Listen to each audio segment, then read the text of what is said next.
Ora viva, boa tarde, sejam todos bem-vindos à primeira edição da semana do programa Manchetes do Dia. Tratamos de fazer a análise das principais manchetes dos jornais, levando o carro apostador a viajar um pouco por todos os cantos do país, mesmo pelas notícias propostas para análise. O pontapé de saída é um assunto que marcou a pretérita semana, que dá conta que o Conselho de Ministros nomeou Omar Mitá para liderar o Conselho Consultivo de Investimentos do Fundo Soberano. Omar Mitá, cumulativamente Conselheiro Econômico do Presidente da República e Presidente do Conselho de Administração do Banco Nacional de Investimentos, o que viola a lei que cria o Fundo Soberano. Para ver a notícia na tela e dentro de instantes nós poderemos passar a pente fino. A resolução que nomeia para membros do Conselho Consultivo de Investimento do Fundo Soberano de Moçambique os senhores Omar Mitá como presidente e como membros Enilde Sarmento, Ercílio Simão, Egídio Machanganhe, Ibrahim Hassan Moussagi, Irene Luzídia Maurício, Mukhtar Abdul Carimbo.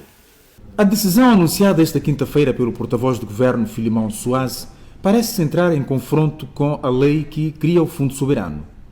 De acordo com o número 4 do artigo 24 da lei que cria o Fundo Soberano, o Conselho Consultivo de Investimento é composto por 7 membros e integra peritos financeiros e membros independentes do governo que tenham exercido funções executivas em empresas do setor financeiro, incluindo empresas públicas, Banco de Moçambique ou em organizações financeiras internacionais, ou tenham trabalhado como académicos em universidades ou instituições de ensino superior. Ora, Omar Mitá não preenche os requisitos de independência em relação ao governo, se não vejamos. É conselheiro econômico do Presidente da República e presidente do Conselho de Administração do Banco Nacional de Investimentos, instituição bancária detida pelo Estado, cargo que ocupa por decisão do governo. Na mesma situação está outra nomeada, Enilde Sarmento, que é diretora nacional de Políticas Económicas e Desenvolvimento no Ministério da Economia e Finanças. Ibrahim Hassan Moussagi é vice-reitor da Universidade de Rovuma, cargo para o qual foi recentemente nomeado pelo Presidente da República, Filipe Nyusi, o que pode configurar um menor grau de independência em relação ao governo. De acordo com o número 1 do artigo 24 da lei que cria o Fundo Soberano, o Conselho Consultivo de Investimento é o órgão de consulta do governo sobre política de investimento do Fundo. Esta é uma notícia que dá um pontapé de saída de entrada, assim que é a edição de segunda-feira do programa Manchetes do Dia. E para comentar em torno deste assunto, eu já tenho o comentador e analista Arquimedes Tamel, a quem desde já dou as boas-vindas ao programa Manchetes do Dia. Esta é a segunda vez que faz aqui os comentários no programa. Boa tarde. Boa tarde. Uma vez mais, obrigado pelo convite. É sempre bom cá estar, é uma satisfação tentar descortinar os problemas, as notícias que estão por detrás daquilo que vai acontecendo ao longo da semana no país e, em particular, obrigado pela presença também e façamos o trabalho. Certo, vamos dar mesmo pontapé de saída com este assunto que marcou a pretérita semana, o fato do governo ter violado a lei ao nomear Omar Mitá ao Conselho Consultivo. É considerado aqui que há um olho do governo no Conselho Consultivo que cria uma discordância para com a lei. Então, obrigado pela pergunta e eu direi que de facto há uma violação bastante forte relativamente à lei que cria o Fundo Soberano, porque um dos pressupostos básicos na criação do Fundo Soberano é que aqueles que devessem estar na parte executiva da gestão desse organismo devessem ser indivíduos fora do governo ou do Estado, porque espera-se que os gestores, os administradores, os conselheiros, neste caso, façam um trabalho imparcial, de transparência, relativamente às prossecuções que irão acontecer dentro deste organismo. E se colocarmos, por um lado, indivíduos do governo a fazer a gestão deste organismo, estamos a violar um pressuposto básico relativamente ao que a questão da vigilância. Estamos a dizer que esses indivíduos podem muito bem ser influenciados pelo governo e tal, tudo mais. Mas uma coisa muito curiosa é que essa nomeação ela é feita por um conselho que tem essa função primária de eleger ou de indicar quem deve fazer a governação, mas, por outro lado, devia-se antes ouvir a opinião de alguns especialistas relativamente a este processo, porque houve um estudo primário relativamente à criação e ainda é um problema muito central, a criação do Fundo Soberano, relativamente à maneira como ele deve ser dirigido ou trabalhado. Por quê? Porque é uma garantia. O Fundo Soberano, neste caso, garante a estabilidade econômica do país. Caso o país entre em crise, podemos recorrer a este mesmo fundo. Mas, por um lado, estamos a dizer que, ao se colocar o Omar Mitá neste processo, aliás, não só o Omar, tanto quanto toda a comitiva, que ele tem a responsabilidade de dirigir ou de orientar, são figuras centrais do governo. Por um lado, estamos a dizer que ele pode facilitar, de alguma forma, alguma prossecução de processos corruptivos dentro deste processo de gestão e tal, por parte dos indivíduos do governo. Estamos a dizer, por um lado, que o governo, o Estado no seu todo, encontra-se numa fase bastante crítica ou sem uma reputação muito boa relativamente a atos da administração, porque é dentro deste mesmo governo em que nós assistimos índices bastante elevados de corrupção. Entendemos muito bem que o Omar e a sua equipe têm um bom entendimento da funcionalidade da economia, que é a base da economia e das finanças, que é a base do funcionamento vamos dizer, do Fundo Soberano. Mas, por outro lado, essa violação mostra uma fragilidade bastante grave. Estamos a dizer que as instituições continuam vulneráveis ou abertas a serem, vamos assim dizer, insidiadas por indivíduos que têm uma posição bastante forte. Se os indivíduos têm uma posição bastante forte relativamente às instituições, isso enfraquece, de alguma forma, o funcionamento da própria política monetária ou do medical do país. E, por um lado, dá uma imagem bastante negativa para o mundo fora relativamente à maneira como nós indicamos ou colocamos as pessoas dentro desses organismos. Primeiro, porque essas figuras todas, vamos lá, são figuras que, de alguma forma, Omar, em particular, é conselheiro do chefe do Estado para assuntos de política econômica em Moçambique. E sendo conselheiro do Presidente da República, estando agora a dirigir ou a liderar um grupo que vai orientar os destinos do Fundo Soberano, ele tem, vamos assim dizer, uma posição bastante privilegiada para a articulação de interesses de certos indivíduos que não têm validade para a boa funcionalidade da política moçambicana a nível do governo.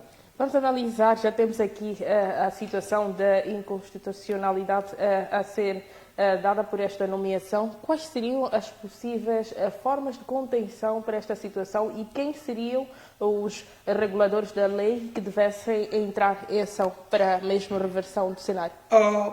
Uma das formas de fazer isso é fazer um intercâmbio entre as instituições econômicas de Moçambique, mas, acima de tudo, nós temos instituições reguladoras da justiça ou da lei em Moçambique. Um dos primeiros pressupostos seria o próprio Parlamento a entrar em debate para fazer algumas pequenas revisões e criar um instrumento que permite limitar o acesso ou a indicação de certas figuras. A PGR também podia muito bem entrar para dar, vamos assim dizer, uma posição criteriosa e jurídica referente a esses problemas. Agora, a minha grande apreciação aqui é relativa ao fato de que sempre que construímos instrumentos regulamentadores da funcionalidade de uma determinada instituição, não criamos em paralelo mecanismos de vigilância e de limitação desses poderes. Estamos a dizer, por outro lado, que a nomeação de Mitá já em si é um indicador da fragilidade da funcionalidade da própria lei. Porque se a lei fosse funcional, quando a gente diz lei, não é lei em si, mas os indivíduos que têm a missão, o dever e a obrigação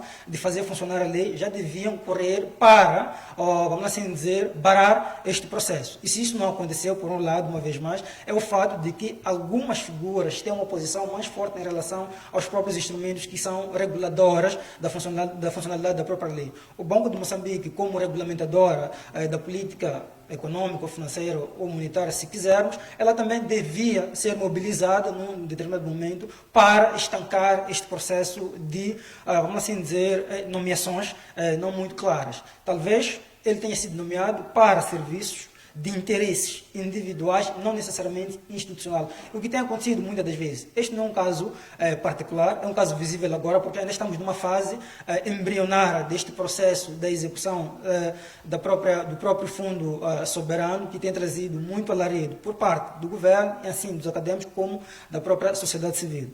Agora, por outro lado, existem mecanismos da sociedade civil que funcionam, mas a dado momento encontram-se, vamos assim dizer, limitada a sua ação devido a alguns, vamos assim dizer, algum receio, que eu posso entender aqui, mas receio, por outro lado, denota um pouco de cobardia por parte desses organismos, porque foram criados exatamente para fazer um braço de ferro ou uma anticâmara deste processo de trabalho. As organizações da sociedade civil são anticâmara do governo, no sentido em que aquilo que não funciona bem, eles devem fazer essa denúncia. E mais do que fazer denúncia, devem propor, por outro lado, mecanismos de ação. A MBC Televisão trata de trazer informação atualizada com transparência, mesmo para deixar o caro telespectador informado cada dia. Certamente nós trataremos de dar seguimento a este caso, até que se encontrem ali soluções e que haja constitucionalidade, ali a concordância com a lei a ser estabelecida. Vamos analisar as propostas das manchetes do dia. Do domingo, mesmo para começar, porque nós tivemos ali o dia de domingo e a manchete do jornal de domingo foi ao ar, e nós vamos fazer a análise mesmo hoje, na edição de segunda-feira do programa Manchetes do Dia. Abre aspas, revimo, não é só portagem. Vamos analisar esta citação que vem mesmo do jornal de domingo. Aqui é uma proposta para análise nesta tarde. Obrigado uma vez mais. De facto, parece que a Revimo não é só uma portagem, tanto quanto é um espaço de negócio talvez obscuros, por falta de termos um pouco mais adequados para fazer sentir essa posição. Agora, isso é preocupante por uma razão muito simples, é que deixa de se tornar uma portagem e torna-se um ambiente para negócios não claros, não verificáveis a nível do país, preocupa os indivíduos na medida em que correm determinados riscos relativamente à atuação dessa instância, que foi criada com o objetivo de coletar impostos para o melhoramento ou a reabilitação das estradas, e particularmente da N1, neste caso. Agora, tratando-se talvez de negócios ilícitos que estão escondidos por detrás de todo este processo, eu penso que isso facilita de alguma forma a posição, uma vez mais, de algumas pessoas que têm um benefício. Também é uma oportunidade, e quem abre essa oportunidade é a falta clara de uma fiscalização por parte dessa instância. Ela é privada, mas ao mesmo tempo tem assim dizer, um compromisso com o Estado, e por ter um compromisso com o Estado, é da responsabilidade do Estado rever o que deve se passar neste ambiente.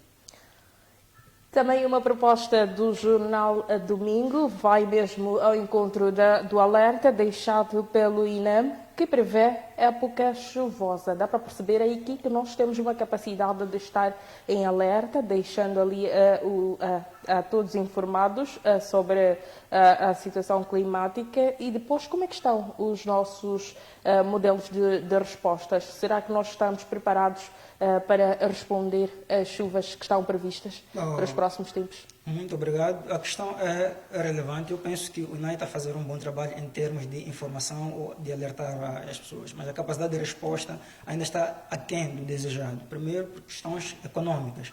O INAI já vem várias vezes mostrar essa fragilidade que se vive no país. Todavia, a zona centro e norte, particularmente, são zonas que já estão minimamente habituados a esse cenário de coisas e em dar respostas. Aí, muitas das vezes não são satisfatórias, mas conseguem dar respostas de forma imediata. A Zona Sul, por não ser uma zona muito habituada com este tipo de cenário em época chuvosa, tem uma capacidade bastante fraca. Posso dar um exemplo. O que aconteceu, por exemplo, no distrito de Boane foi uma demonstração clara da nossa fraca capacidade de resolução de problemas sempre em épocas chuvosas. Primeiro porque a nossa capacidade de resposta depende de quê? Das competências que nós temos, mas acima de tudo depende do quadro logístico que nós temos em termos de maquinaria para fazer essa cobertura. E muitas das vezes, quando damos uma resposta, não conseguimos dar condições mínimas, estamos a dizer, alimentação, ambientes minimamente acomodáveis para acomodar as pessoas vítimas deste mesmo processo. Por outro lado, as nossas próprias infraestruturas são estruturas fragilizantes, na medida em que sempre que há uma época chuvosa, elas nos fazem regredir bastante. Porque, primeiro, em vez de resolvermos questões candentes relativamente às vidas humanas, temos que resolver questões infraestruturais para podermos albergar essas pessoas, o que significa que temos que rever a infraestrutura habitacional para acomodar essas pessoas. Isso denota que no processo mesmo da construção desses empreendimentos ou dessas casas ou escolas por aí afora, não foi observada a questão da qualidade, mas também depende, penso eu, que é um elemento que nós poderemos ver um pouco mais à frente, depende muito da maneira como estes processos concorrenciais por parte do governo são lançados, porque existe um regulamento que dá normas, né, de como contratar uma empreiteira para a construção desses empreendimentos. E muitas das vezes esses pressupostos que estão colocados nesse regulamento não obedecem e nem observam a questão da qualidade. Primeiro porque depende do escopo que é definido por quem vai financiar vamos assim dizer, a construção de uma determinada infraestrutura.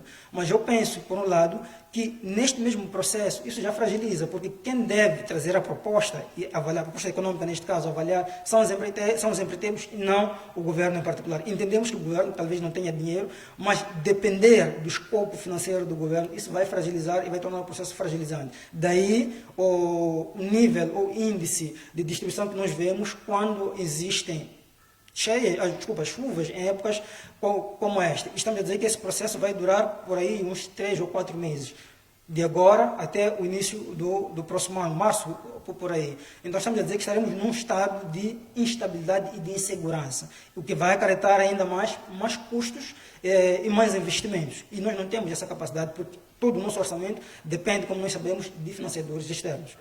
Vamos analisar a questão de termos pessoas que estão em estas áreas, que a cada estação chuvosa certamente o pânico instala-se. Não havia ali uma necessidade de termos as entidades responsáveis a responderem por este grupo, porque afinal é um problema recorrente, né? A cada estação chuvosa vem se instalando ali o alarme. Estamos a dizer que já temos a capacidade de instalar o alarme e durante anos esta situação prevalece. Qual seria a situação, as soluções imediatas que nós teríamos, podemos prever, mesmo para a resolução do problema daquelas pessoas que acabam sendo afetadas de certa forma? Uma das coisas muito boas deste processo é que nós temos a capacidade de prevenção. E prever significa que nos dá a possibilidade de delinearmos programas ou linhas que possam orientar e criar um ambiente de segurança. Mas, por outro lado, isto envolve vários setores, vamos assim dizer, do governo, assim como privados e tal, para a resolução destes processos. Repare que durante a época chuvosa sempre voltamos aos mesmos problemas e que no fundo acabarão se tornando, assim dizer, aporias. Quer dizer, são problemas sem uma solução e vão se tornando cada vez mais crônicos. Estamos a dizer, por outro lado, que não é necessariamente culpa do governo dessas instâncias que tem a responsabilidade de fazer isso. Por outro lado, é culpa também do cidadão que, por outro lado, tem construído as suas residências, as suas infraestruturas no corredor, por exemplo, das águas. E nós estamos a dizer que quando construímos infraestrutura no corredor das águas, as águas acabam dando uma resposta muito agressiva relativamente a essa barreira que foi colocada. Mas não vamos também ilibar o governo da sua responsabilidade, porque tem a função de reestruturar as pessoas. Temos cartógrafos que fazem esse trabalho. Estamos a dizer que, inclusive, em bairros novos, em bairros de expansão, temos registrado essa problemática. Por quê? Porque, em termos teóricos, o governo, essas instâncias estão lá, mas em termos práticos estão totalmente ausentes das preocupações das pessoas. Quer dizer, construímos residências e mais tarde o governo aparece para tentar redimensionar esses processos. Esse trabalho deve ser feito a nível da planificação. Quer dizer que se isso não aconteceu anteriormente, houve uma falha de planificação e talvez falta de domínio dessas mesmas entidades em entender como fazer isso. E muitas das vezes alguns organismos privados têm dado a sua palavra, têm dado algum conselho e têm dado algumas propostas. E se me perguntas quais são as linhas para resolver esse problema, um deles é uma planificação antecipada. Segundo, é uma prática incisiva cotidiana, não só em épocas chuvosas, porque estamos a dizer que já sabemos muito bem, em termos de estudo, que essa época sempre chegará. Então temos que prever E temos que nos prevenir relativamente a isto. E parece que a nossa prevenção ela só ocorre depois que o mal se instala. E aí é difícil resolver este problema. E segundo, é importante sempre estar bem aliado àqueles que têm um entendimento sobre isso, vão fazendo pesquisa. Essa mudança, por exemplo, paradigmática do clima, não é só um problema de Moçambique, é um problema mundial. Mas há indivíduos com uma capacidade, há países com uma capacidade de resposta melhor do que nós. E nós podemos muito bem aprender e apreender essas experiências e tentar colocá-las em prática no nosso contexto social. E o conhecimento é dinâmico e a forma de dar resposta tem que ser imediata. Estamos a dizer que também é importante a adoção de tecnologias de ponta para que nos ajudem a resolver problemas que o homem não possa resolver de forma peremptória ou imediata. Esgotamos a análise a manchete do jornal Domingo, que era uma proposta mesmo de volta no tempo. Nos atualizamos mesmo com a manchete do jornal Notícias, proposta para o dia 16 de setembro do ano 2024. Castanha passa a custar 45 meticais por quilogramas. Vamos analisar este assunto que é da atualidade nacional, que faz a atualização do preço da safra anterior em 10 meticais. Vamos analisar, mas a proposta inicial dos produtores da castanha de caju era que fosse vendida a 52 meticais. Vamos analisar se o preço essa subida de 10 meticais é justa ou não. Podemos considerar justa ou não favorece aos próprios produtores? Há uma coisa muito interessante quando fazemos análises econômicas, é exatamente a questão da oferta e da demanda, não é? Este é o ponto central. Mas também há todo um trabalho anterior relativamente a isso. E talvez possamos pensar, do ponto de vista moral, se é moralmente bom ou fragiliza ou não as relações interhumanas. Mas uma coisa muito interessante relativamente à subida do preço da castanha é inerente ao custo de produção. Esse custo de produção exige, e nós não temos uma capacidade a nível interno de criar mecanismos de produção internamente. Então temos que buscar pesticidas e outros produtos a nível externo. E muitas das vezes quem nos oferece a mão para pulverizar as nossas, vamos dizer, árvores que produzem essa mesma castanha são entidades internacionais, em particular as da África do Sul. Agora, será justo para o consumidor ou não? Jamais é justo. Mas o empresário ou o produtor não pensa em termos de pessoas, pensa em termos lucrativos. E isso não é a moral. Tem um quadro de pessoas que precisa pagar e tal, tudo mais, mas, acima de tudo, pensa na manutenção da sua própria indústria. E essa indústria precisa alimentar, por outro lado, a capacidade de distribuição. Estamos a dizer que há muitos vetores envolvidos e quando fazemos essa análise em termos de distribuição, produção e um pouco mais, então temos que avaliar a possibilidade de lucro para pagar funcionários. Então, neste momento, os produtos estão caros, que permitem, por exemplo, a extração da própria castanha, o tratamento da própria castanha, as maquinarias, o combustível e por aí afora. Então, todos esses mecanismos estão envolvidos e acabam, de alguma forma, acarretando esses preços. Estamos a dizer que, a nível interno, se Moçambique tivesse uma capacidade de produção desses bens que permitem a produção da própria castanha, eu acho que o preço até seria um pouco mais baixo. E para quem vai consumir castanha, parece que terá que reduzir a quantidade de consumo de castanha. A oferta e demanda tem este valor, mas também pode ter sido avaliado um outro elemento, que a demanda denota, por exemplo, uma maior procura por parte dos consumidores dessa castanha. Então foi estratégico, talvez, fazer esse revés no aumento do próprio preço da castanha. E como bem disseste, havia-se proposto 52 meticais, mas ponderou-se por ver-se que a capacidade, talvez, do consumidor não fosse tão elevada, porque não é só o consumo de castanha, existem outros produtos que são consumíveis e por aí afora. Ainda uma proposta para análise. A seca pode afetar 2,3 milhões de pessoas. Este foi um pronunciamento da INGD, na voz da presidente do Instituto, Luísa Meck. Vamos analisar este assunto, que mais uma vez nos remete à capacidade de alerta a ser instalada. E a resposta pode ser analisada aqui nos estúdios da MPC.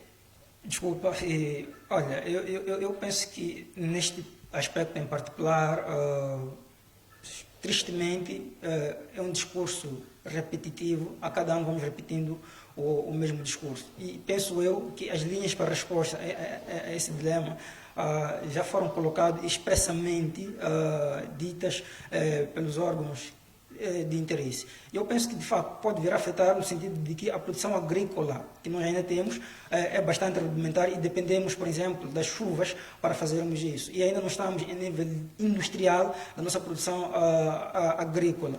E se tivéssemos essa capacidade, a seca nem seria um grande problema em si. Mas repara uma coisa que é paralela. Ao mesmo tempo que chove bastante em Moçambique, temos um processo de seca. Então, isso denota um problema estrutural e estruturante do nosso processo de avaliação do nosso, da nossa região. Estamos a dizer que, em particular, Moçambique agora é um dos, se não for o primeiro país atualmente com índices, por exemplo, de ciclones, se não for o primeiro, acho que é o segundo ou terceiro, se a memória não me trai. Mas agora, nós temos capacidade sim de fazermos isso. Os investimentos que nós vamos buscar fora para a área da agricultura podiam muito bem criar mecanismos de criarmos zonas ou centros de contenção de água para tentar resolver este problema. A seca, ela não vai parar, ela vai aumentar, a tendência é essa, os estudos, os indicadores mundiais apontam para isso. É um problema moçambicano, mas também é um problema que a gente vai assistindo ao nível do mundo. E o grande problema é que Moçambique está se tornando cada vez mais agudizado. E em zonas em que, por exemplo, a concentração de água é bastante elevada. Então, este problema, eu penso que é um problema geográfico que não é só a NGD que pode tentar dirimir o problema, mas necessariamente as academias podem tentar dar uma resposta um pouco mais execuível para este problema, porque temos formações, temos cursos que tem essa primazia em estudar essa dinamicidade na mudança, acima de tudo, estrutural da própria terra.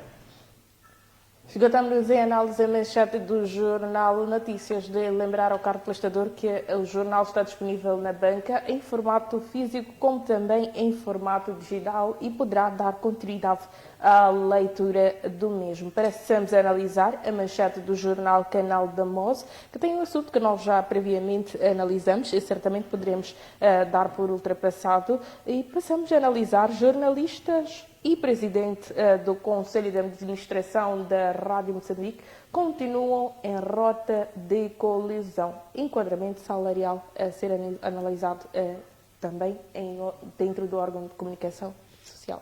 Obrigado. Parece que a pauta sobre questões salariais vai ser a tônica dominante dos próximos 15 ou 20 anos em Moçambique.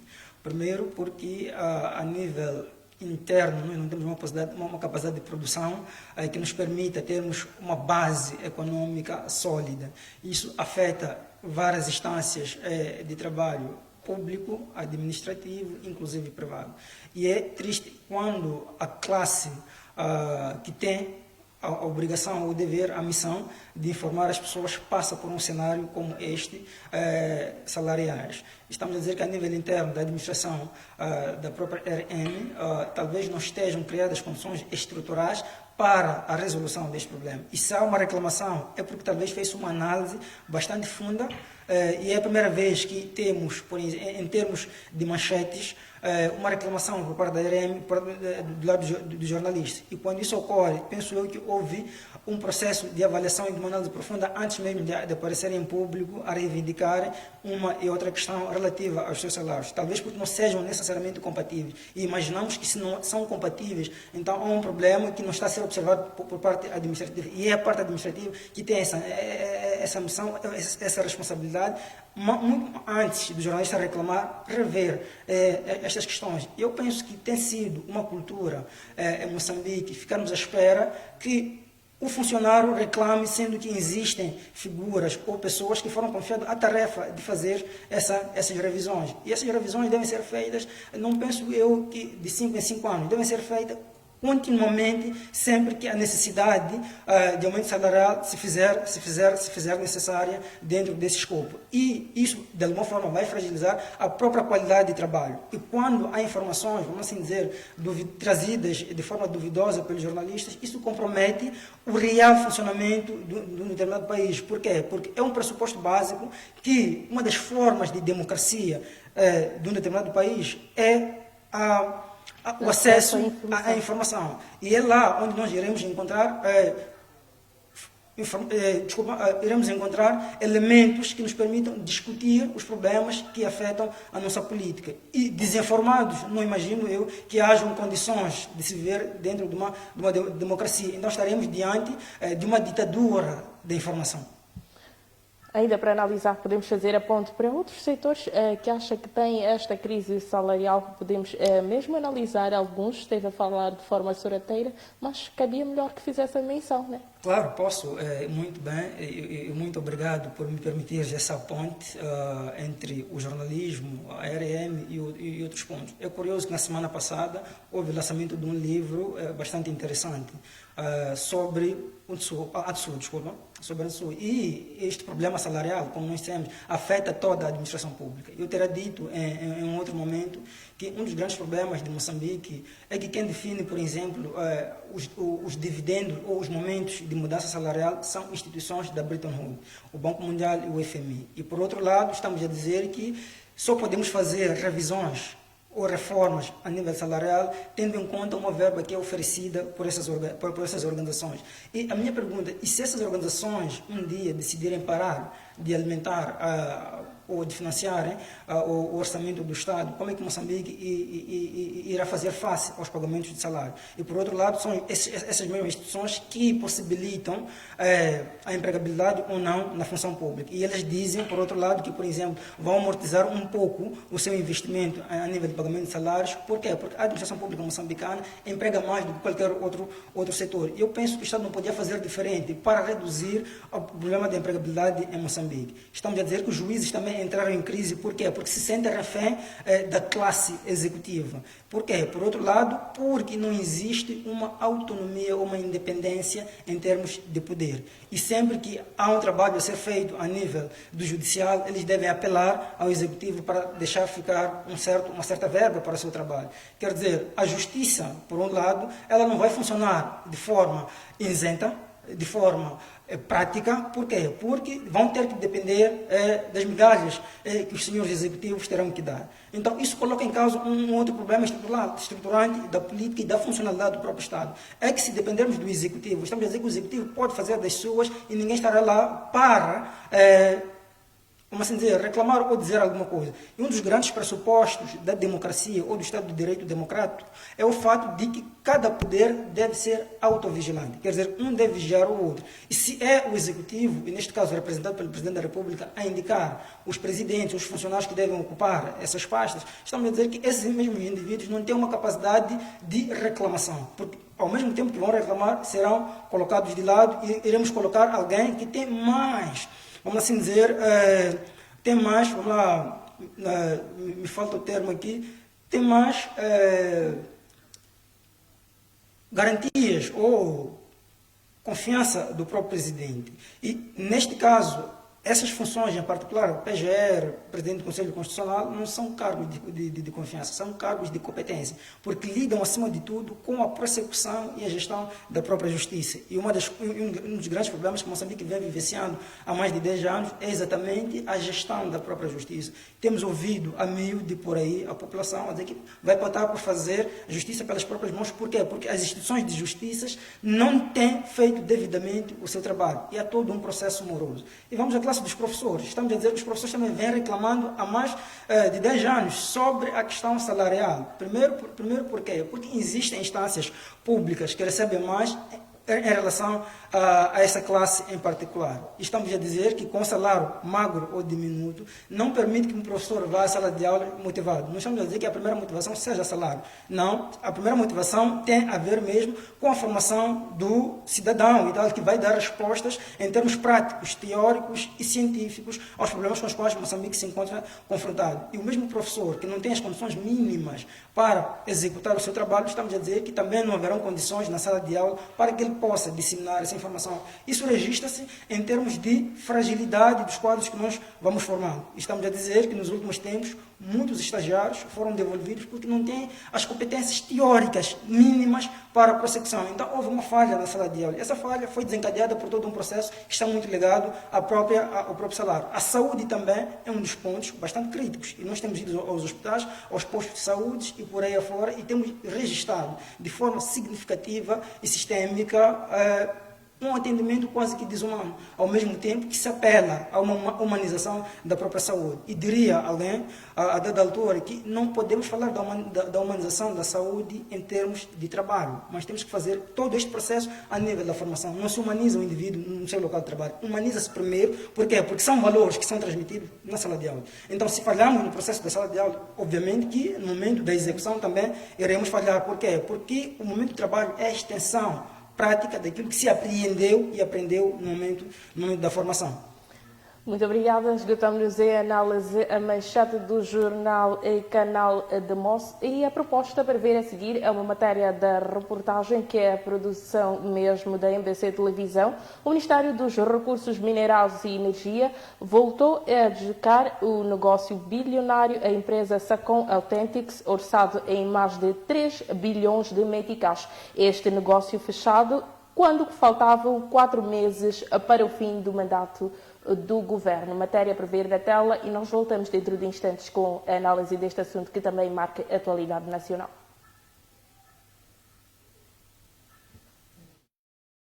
A edição da última quarta-feira do semanário Canal de Moçambique refere que o Ministério dos Recursos Minerais e Energia anunciou a adjudicação do concurso para marcação e controle de qualidade de combustíveis na cadeia de distribuição e nos postos de abastecimento, orçado em 3,1 bilhões de meticais ao consórcio Sacom Authentics.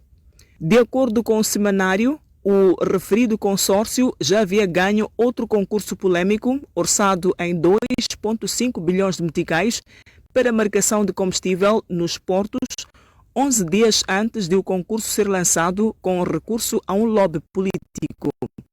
Em menos de 3 anos, o consórcio consegue encaixar mais de 5,3 bilhões de meticais de negócios com o governo.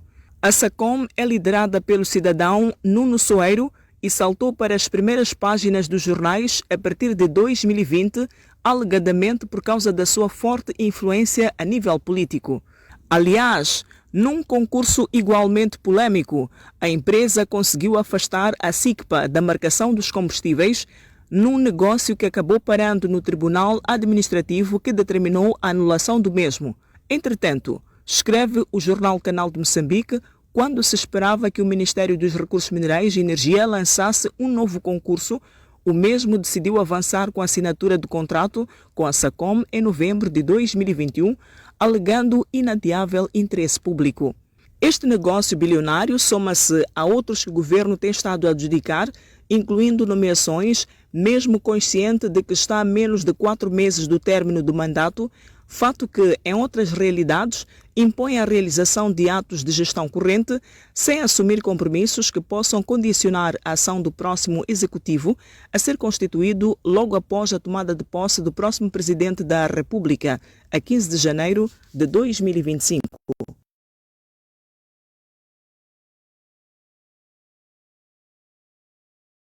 Que é uma proposta mesmo da página económica.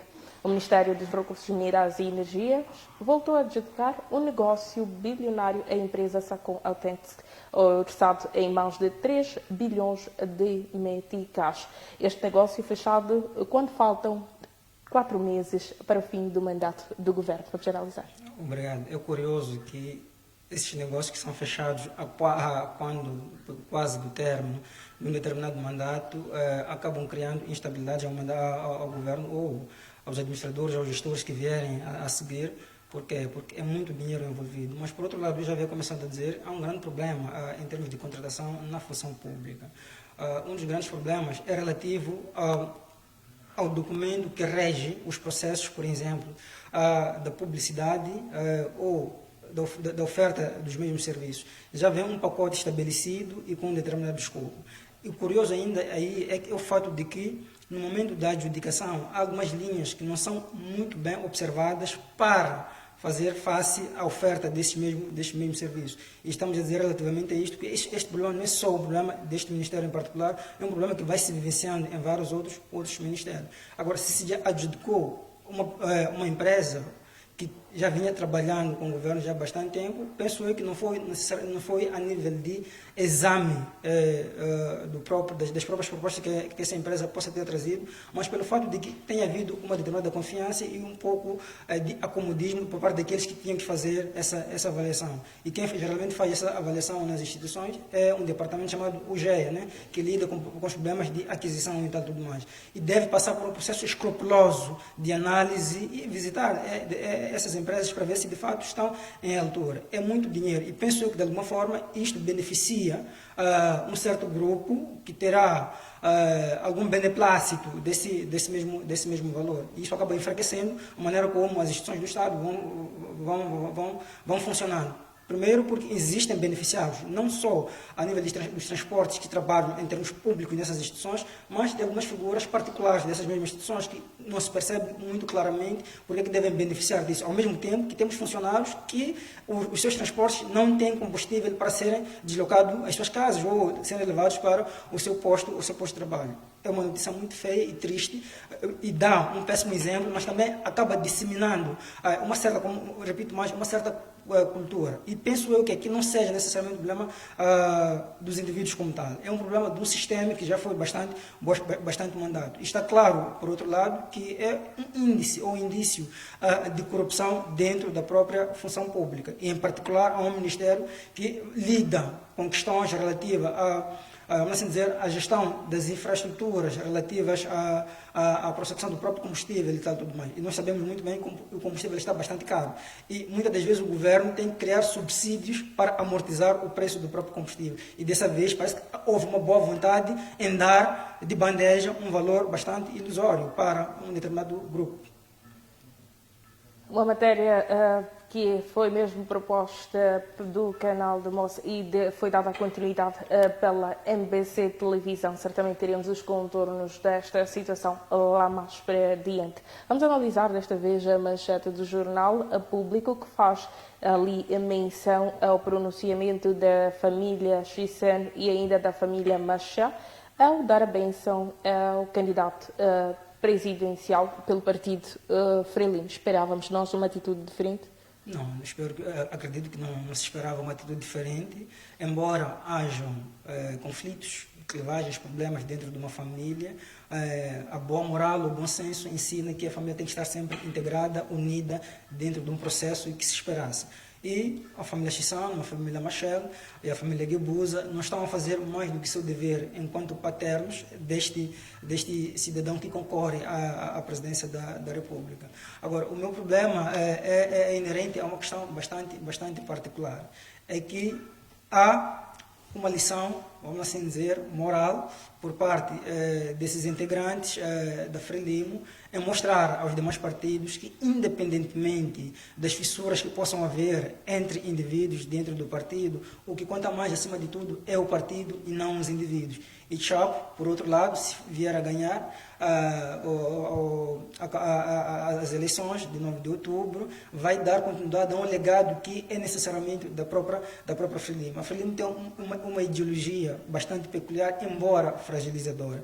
Nós vemos num mundo capitalista dominada por um neoliberalismo, e a Frelimo, a pouco e pouco, está a abandonar, por assim dizer, a sua ideologia. Aqueles que são fautores dessa mesma ideologia são aqueles que já estão há bastante tempo e vão quase à reforma em termos de atividades, né? Em termos de uma política mais ativa e tal, tudo mais, e vão trabalhando nos bastidores. Eu penso que terei encontrado pessoas muito fortes e uns bons conselheiros para a funcionalidade do manifesto que ele pretende construir para a governação dos próximos 5 anos. Estamos a dizer que o presidente Chissano, por exemplo, ficou na presidência por uns 18 anos. O presidente Guebuza teve 10 anos. A senhora Graça foi esposa, tem uma experiência bastante funda, foi esposa do primeiro presidente de Moçambique e, por outro lado, também foi, vamos assim dizer, esposa do presidente da da África do Sul, Nelson Mandela, e penso que ela tem uma experiência bastante interessante para transmitir ao candidato Chapo para os próximos meandros do processo de governação de Moçambique. Eu penso que, mais do que a sociedade, é a própria Frelimo, e o Chapo em particular, que ganha com o apoio dessas figuras. O curioso aqui é o fato de que as pessoas não esperassem por isso. Uma atitude dessa, e se não esperássemos isso, esperaríamos de quem, que viesse de quem este apoio. Eu esperava também que outras figuras centrais pronunciassem o seu apoio em público. Falo, por exemplo, Spande devia fazê-lo, por ser Oscar Monteiro também devia fazê-lo, entre outras figuras que formaram a Frelimo em termos da política que nós estamos vivendo na primeira e na segunda e, quiçá, numa terceira república, porque parece que há uma hipótese que estejamos numa fase de transição para uma terceira república. Agora, um dado curioso também é o fato de que algumas figuras que tentaram, por exemplo, concorrer nos anos transatos, refiro-me a Samito, embora representado pela mãe, seria de bom tom que ele também aparecesse, refiro-me a Roque Silva, também seria de bom tom, embora tenha perdido essa possibilidade, seria de bom tom para mostrar que, por exemplo, não existem mágoas, não existem ressentimentos dentro da própria Frelimo. Isso, de alguma forma, reforça e robustece o processo da campanha eleitoral. Por quê? Porque o eleitorado ou o eleitor terá um pouco de confiança no programa desse senhor, porque quando há dissídios dentro de uma família, nós que pretendemos votar, iremos olhar com um certo ceticismo a confiança do nosso voto a um determinado candidato. Mas vendo a atitude dessas três figuras, isso já dá uma base muito boa para uma possível vitória de Chapo. Vamos analisar, já que estamos dentro do campo político, quero acreditar que podemos fazer uma ponta para uma notícia que vem mesmo de uma manchete, de uma página da internet, que é a página da Integrity, que dá a saber que Venâncio Mondlane foi notificado pela Procuradoria-Geral da República devido aos seus pronunciamentos. Estamos a espreitar o campo político e esta proposta é mesmo depois de analisarmos a manchete do Jornal Público, que é em aberto para a página da Integrity. Vamos analisar. E eu li com um pouco de tristeza essa nota relativamente ao chamamento da PGR a Venâncio Mondlane para deixar algumas declarações relativamente ao discurso que ele tem trazido nos seus processos de campanha eleitoral, porque entende-se que, de algum modo, esteja a atacar algumas figuras centrais. Agora, quando é um órgão de Estado a apelar para esse tipo de comportamento, parece que é conivente a um determinado grupo e está a dar ganho a uma determinada família em detrimento da outra. Obviamente que eu penso que, em termos de discurso, na época da campanha eleitoral, não temos que concentrar toda a nossa abordagem em fazer acusações. É tempo de mostrar propostas e mostrar como pretendemos fazer esse trabalho. E Venâncio não está a fazer diferente do que muitos outros políticos vêm fazendo. E aqui há uma coisa um dado muito curioso que é este, relativamente aos outros, vamos assim dizer, candidatos à presidência, tem feito os mesmos pronunciamentos, mas não são chamados pela PGR, não são chamados a atenção pela PGR pelo fato de estarem a dizer uma e outra coisa ou acusar uma e outra figura. Contudo, há uma questão muito interessante que é jurídica, né? Que todo indivíduo tem direito a seu bom nome preservado e tal tudo mais. E todo pronunciamento que denigre a minha imagem deve ser com base em algum elemento que sustente isso. E o que tem acontecido muitas das vezes são as especulações. Por quê? Porque há uma revolta por parte não só do Venâncio, de tantos outros cidadãos moçambicanos, outros candidatos, em relação à governação da Frelimo da Independência até esta parte, porque nós estamos satisfeitos com isso. Por quê? Porque, em vez de subirmos um pouco, parece que regredimos substancialmente em termos de oferta de serviços a esta mesma população. Eu penso que não foi de bom agouro que a PGR fizesse esse trabalho. Esse trabalho deve ser deixado para outras instâncias que não sejam necessariamente a PGR em particular. Estávamos a analisar o campo político, proposta da página da Integrity e ainda a proposta do Público, do Jornal Público. Vamos analisar agora a manchete do Jornal Engane, que traz para nós amigos do general Chipende condenados à morte na República Democrática de Congo. Vamos analisar este assunto. É preocupante quando a lei, quando esgota as suas possibilidades de avaliação, ela paute pela morte. Mas o que nós queremos dizer é, quando se elabora um código penal, quando se elabora uma pena, quando se pensa em propor uma determinada pena, a pena é, acima de tudo, para desmotivar a prática de determinados crimes.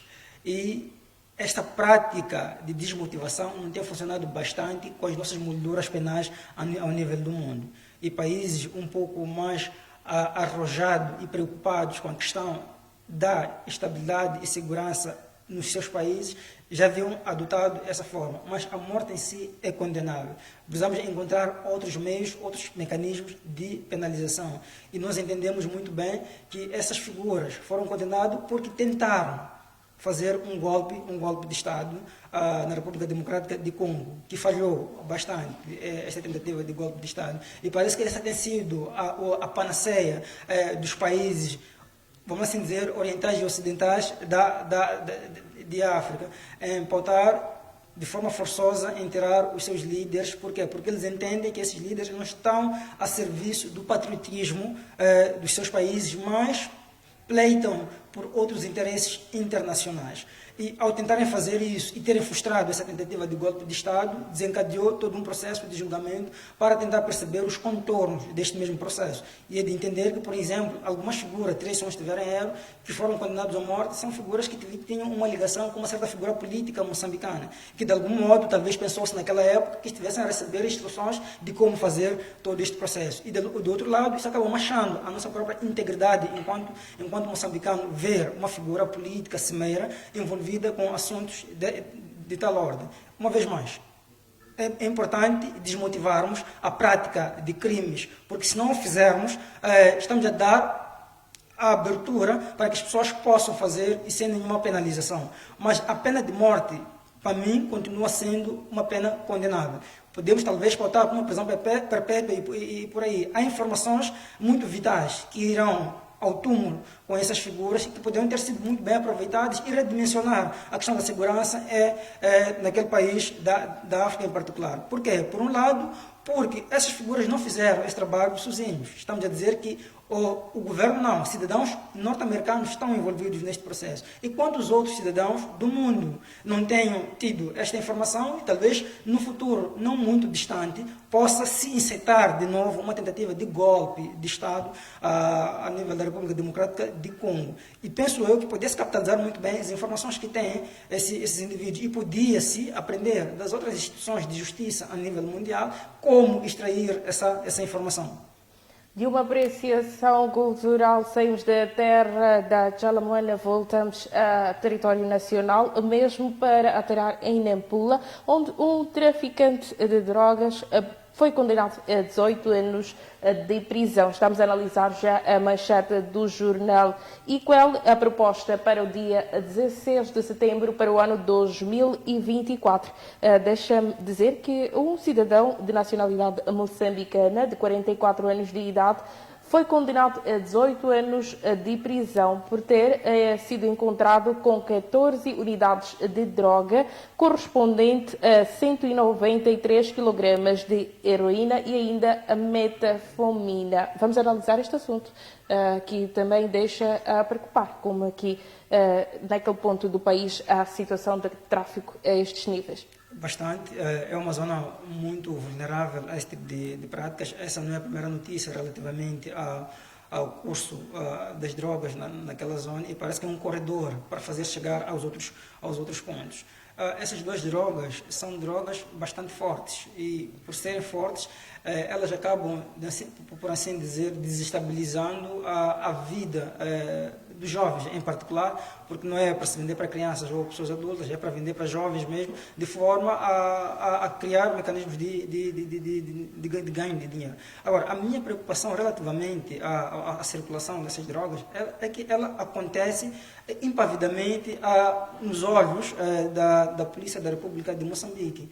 E quando isso acontece, estamos a dizer que, por um lado, há uma espécie de conivência, no meu entender, por parte desses senhores da lei em trabalharem com esta questão. E penso eu que essa moldura penal é bastante ligeira para a desaprovação da prática desse tipo de comércio. 18 anos não é suficiente para revitalizar o desgaste ou a perda de vida de alguns indivíduos. Estamos a dizer que a heroína, em particular, é um ópio para as pessoas, quer dizer, adormece, não dá força para que os indivíduos possam dormir, possam trabalhar em particular. Agora, se isso acontece de forma incisiva nesse corredor, é porque há uma fragilidade e deve-se trabalhar mais para se intensificar a segurança nessas zonas transfronteiriças, porque penso que entra pelas fronteiras que nós temos, vêm de um ponto e acabam circulando dentro do interior de Moçambique, partem de um ponto, mas chegam a um determinado local, porque há um destino específico para essas drogas. E os porta-vozes da Polícia da República de Moçambique têm dito sistematicamente que existem membros, por exemplo, da polícia que trabalham, têm uma aliança com esse tipo de indivíduos que cometem ou praticam esse tipo de ilicitudes a nível do país. Ainda na terceira maior cidade do país, a Polícia da República de Moçambique deteve 3 indivíduos acusados de falsificar dinheiro. Importa referir que estes indivíduos têm idades compreendidas entre os 30 e 50 anos. Vamos analisar este assunto que marca a atualidade nacional e ainda nos leva à terra da revoada. É preocupante, uma vez mais. Parece que a primeira capital de Moçambique, a ilha de Moçambique, que se encontra em Nampula, voltou a ser o palco, uma vez mais, vamos assim dizer, de práticas não muito apreciáveis em termos, e acima de tudo, nos jovens. Eu sou jovem e me sinto bastante tocado com esta situação. Mas eu penso aqui que o problema é um problema muito social, e deve haver um trabalho conjugado entre a juventude, a sociedade e as instituições que devem velar por estas questões. E se a gente for ouvir e ver os pronunciamentos dos detidos, é inerente sempre a questões relativas ao desemprego. E falsificar a moeda, em particular, o metical, a moeda nacional, ela fragiliza o valor desta mesma moeda, não só internamente, assim como... Agora, a questão é com que facilidade e com que prática eles têm feito esse tipo de atividade. A moeda foi trocada muito recentemente e parece que já tivemos acesso a condições básicas para fazer esse trabalho. Mas há um trabalho dual que eu penso que tem que ser feito aqui. Por um lado, daqueles que têm o dever de cuidar de questões relativas ao crime, mas por outro lado, a nossa observação tem que levar em conta o fato de que existe uma tecnicidade na elaboração deste mesmo processo. Isso também revela, por outro lado, uma forte cumplicidade entre essas instituições que regulam a moeda e esses indivíduos. Não vou me referir a pessoas em particular, porque se chegarmos ao estágio de haver esse índice muito exacerbado ou elevado de falsificação, é porque há também um índice bastante grande de abertura, de entrada de máquinas de tal ordem. Vamos espreitar ainda na manchete do jornal IQL um assunto que faz referência a crimes sexuais. 6 em cada 10 estudantes moçambicanos já sofreram assédio sexual. Este é um dado apresentado, ou melhor, um dado tornado público por um estudo feito na Universidade Pedagógica de Maputo. Estes são que comentários que nós podemos ter em torno deste assunto que vem ainda a ser recorrente. Não é um assunto atual, mas é um assunto que nós já podemos considerar que tem barbas brancas. Bastante. Quero concordar consigo. É um assunto que tem um tempo bastante elevado em termos de acontecimentos. Eu podia começar só para fazer um paralelismo, que houve, a dada altura, há 2, 3 anos, um professor universitário, não vou dizer de que instituição em particular, que foi expulso da África do Sul por ter cometido esse tipo de atos. Agora, o grande problema, eu penso que há uma espécie de tolerância a nível institucional, não uma penalização, não um processo disciplinar nem de expulsão a nível das instituições, não só da Universidade Pedagógica, assim como as demais universidades. A Universidade Pedagógica é apenas um exemplo de tantas outras instituições que vão fazendo isso. O gritante aqui, quando a gente fala de assédio sexual, não estamos a nos referir entre colegas. Estamos a dizer que há um professor e, em particular, já que é um professor, deve ter um certo nível acadêmico e deve ter o domínio dos princípios básicos da moral ou da ética, de como deve se portar dentro de uma instituição de ensino. E se está a assediar as suas estudantes, denota que existe uma fragilidade moral e, acima de tudo, ética desse indivíduo. Vou dizer mais que esse indivíduo não tem escrúpulos necessários para estar em frente de uma turma e lecionar.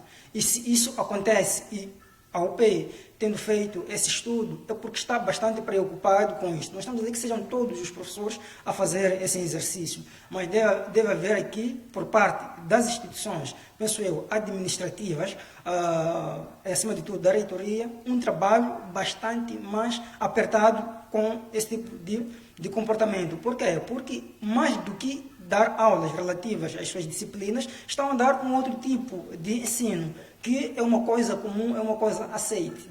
Estamos a dizer que as alunas acabam sendo forçadas a se submeter a determinadas situações porque correm o risco de perder o seu ano letivo ou uma determinada disciplina. Isso tem acontecido bastante e podemos ser um pouco mais grave. Quero dizer que a condição para que a estudante possa transitar de uma disciplina para outra tem que se envolver com seu professor. Estamos a dizer, por outro lado, que a condição privilegiante na qual ele se encontra faz com que ele possa hipostasiar, por assim dizer, o futuro ou desenvolvimento profissional desta mesma estudante. E as sequelas psicológicas acabam incidindo sobre este processo, porque é o valor, enquanto pessoa, desta mesma estudante que vai se perdendo. E pior ainda, porque essa informação acaba sendo circulante no âmbito desses mesmos funcionários. Fizemos assim a edição de segunda-feira do programa Manchetes do Dia. Agradecimentos mesmo por ter acedido ao convite para fazer a análise das principais manchetes dos jornais e dos temas que marcam a atualidade. E quanto a si, caro telespectador, nós voltamos amanhã quando forem pontualmente 12 horas e 30 minutos. Até lá, o convite é para que continue com a nossa restante programação.